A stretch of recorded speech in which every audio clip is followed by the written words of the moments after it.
Institut za transfuziju krvi iz Beograda i organizacija Opštinskog crvenog krsta iz Tutina su organizirali još jednu, četvrtu po redu ove godine, akciju dobrovoljnog davanja krvi.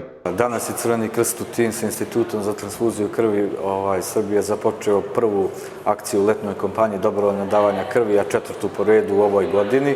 Odziv naših humanih Tutinaca koji su dali krv je poprilično zadovoljavajući, tako da do kraja akcije očekujemo još veći broj ljudi koji će dati krv i učiniti jedno humano delo, s tim što znamo da krv nema alternativu i ne postoji drugi izvor krvi osim nas samih, kako bi obezbedili krv onima kojima je zaista najpotrebnija.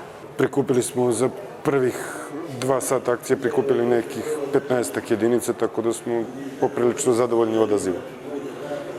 Reci mi, kakva je situacija na nivou Srbije? Vjerojatno imate podatke, čini mi se da nije baš alarmantna, ali nije baš ni najbolja.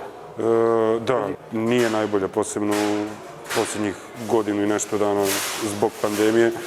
U suštini mi obezbeđujemo sve bolnice krvlju, ali ne pravimo velike rezerve krvi. Tako da bi ja pozvao sve ljude od 18 do 65 godina koji su zdravi da dođu i da doniraju krv. Organizatori ove humane akcije su naglasili značaj davanja krvi, nezamjenjive tečnosti za živote ljudi, naročito u hitnim slučajevima, i apelirali na mlade da se što više odazivaju kampanjama dobrovoljnog davanja krvi.